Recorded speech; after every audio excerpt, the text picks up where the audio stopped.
talked about branding, and I already gave my advice about find the thing that, yes, is the thing that everyone assumes is true about you if you are a conductor or a band leader, or a tour manager. But the real thing for me was how difficult it is to give up the things you're saying that you're not when you do that branding. Because I think we all think, and probably rightly so, we can do a lot of things.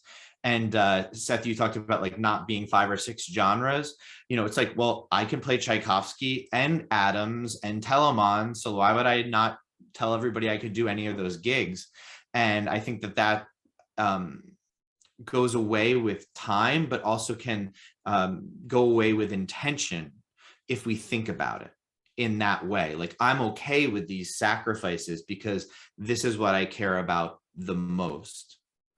And it takes real, thoughtful conversation with yourself and those that you trust and love around you to come to those things. And it can't happen while you're doing your day-to-day work. You have to create space to think about these things from a wider angle. And that's hard to find time in our lives to do that. So I encourage people to do that.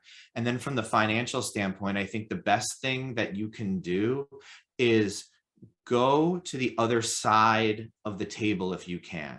I got better at applying to jobs when I figured out what impressed me when I could look at applications.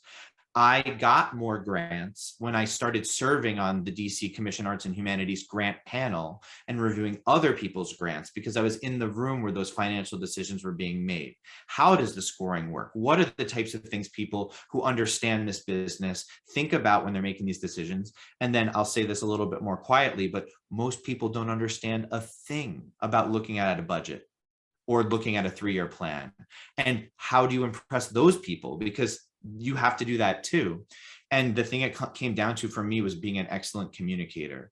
Can you articulate what you believe about yourself well in a way that shows how it will do good for others? And those are the types of people that get funding from grant committees, that get funding from donors, and that will have people who are in our artistic community willing to work for you at the beginning for maybe less pay than they would expect eventually because they love your project. And those are a couple pieces of advice from things that I've lived through.